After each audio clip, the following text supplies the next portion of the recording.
programa 10 cosas que no sabías de la historia de la Iglesia en América Latina. En este episodio hablaremos de la organización territorial.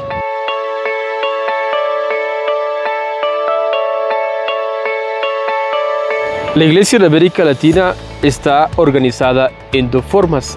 La primera forma, que podría denominarse la Iglesia estructural tradicional, estaba integrada por los españoles, los criollos y, según las circunstancias, por los mestizos, y mantuvo una organización territorial de la vieja cristiandad europea, es decir, arquidiócesis o sedes metropolitanas, diócesis y parroquias.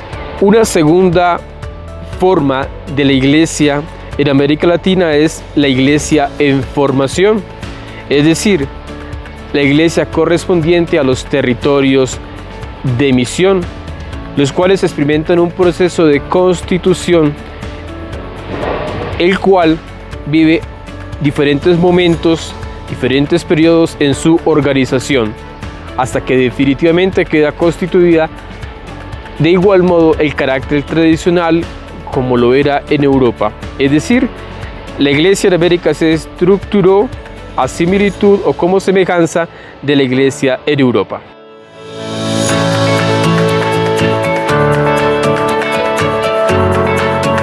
El Tercer Concilio de Lima de 1582 a 1583 se llevó a cabo con un gran reto lingüístico para retomar los abusos existentes en esa época, extinguir las causas que llevaban a estas situaciones. Sus documentos finales están redactados en castellano, aymara y quechua, con orden de ser traducidos a la vez para las demás comunidades indígenas locales. Este interesantísimo concilio logró una doble aprobación de sus documentos.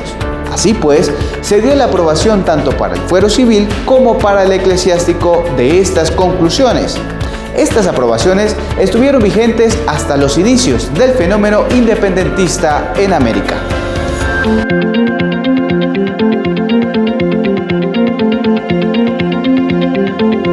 Hasta el año 1546, todas las diócesis americanas dependieron de la arquidiócesis de Sevilla, España. La enorme distancia que separaba a Sevilla de América creaba situaciones insostenibles. Por ello, en 1533, 1536 y 1544 se pensó en fundar en América sedes arzobispales independientes. El plan fue formulado en 1544, fue cruzado en Roma en 1545. En él se pedían 3 arzobispados para el Nuevo Mundo. Petición que se encontró favorable acogida en 1546.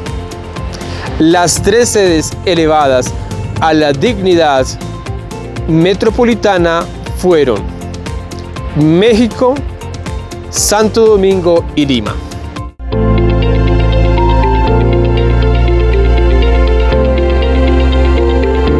En el siglo XVI, todo religioso misionero debía tener 2 licencias para llegar a Hispanoamérica, una acreditada por el rey, la otra por los altos prelados europeos. Si alguno de estos misioneros llegaba sin estas credenciales, no se le era permitido presidir sacramento alguno y era devuelto a España. Estas licencias eran requeridas tanto para llegar al Nuevo Mundo como para arribar a España nuevamente.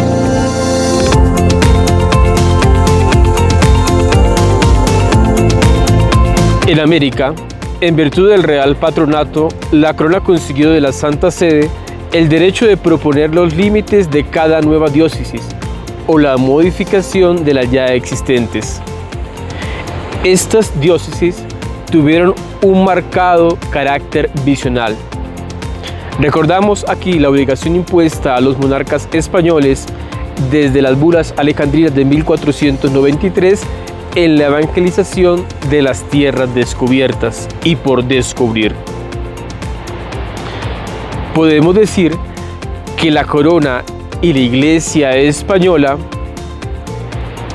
siguieron con especial atención estas indicaciones, con la compañía gratuita, con la compañía constante de las órdenes religiosas que hicieron honor a esta finalidad evangelizadora en esta parte de la iglesia.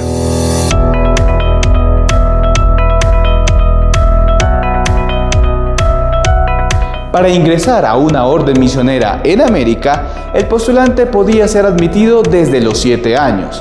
El promedio de edad para el último grado de vida religiosa era de 14 años y podían ser ordenados sacerdotes desde los 25.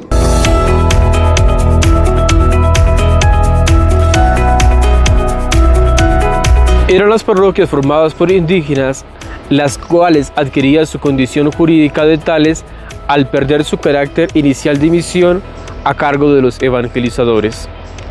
Las misiones o centros misionales solían convertirse en doctrinas o parroquias de indios después de 10 o 20 años, según las diferentes épocas y zonas de iniciada la evangelización en un territorio. Estas doctrinas se entregaban al clero secular, a veces seguían a cargo de los misioneros, convertidos jurídicamente en doctrineros o párrocos.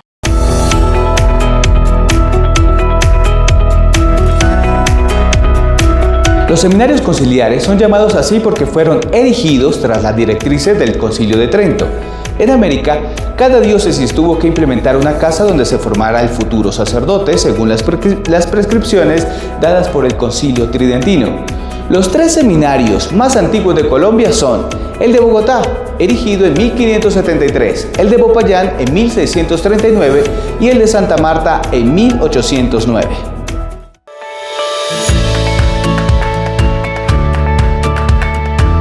La iniciativa de que se implantase el episcopado en América pertenece a los franciscanos de la Española, actuales República Dominicana y Haití. Los prelados ejercieron una misión en línea humana, en línea de la defensa de la vida y de la civilización de los indígenas. Los primeros obispos proceden de Castilla, Extremadura y Andalucía. Un dato para resaltar es que entre los años 1500 a 1800 fueron 681 los obispos que ocuparon las diócesis americanas. Los centros universitarios de donde provienen son Salamanca y Valladolid. En medio de esta realidad se vive un lento proceso de formación de la Iglesia Diocesana de América, con la llegada de los prelados españoles, pero posteriormente con el escenario de la criollización de los prelados.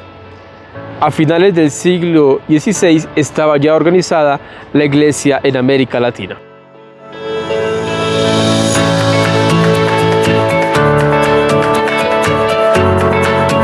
En general, ya se había dado una consigna sobre cómo debían ser instruidos los indígenas en la tarea querigmática.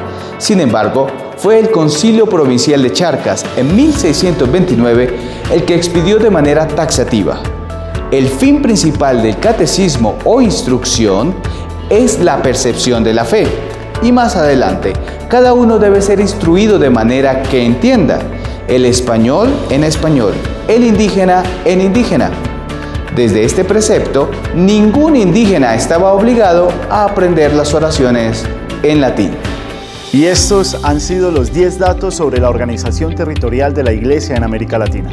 Esto es todo por hoy en nuestro programa 10 cosas que no sabías sobre la Iglesia en América.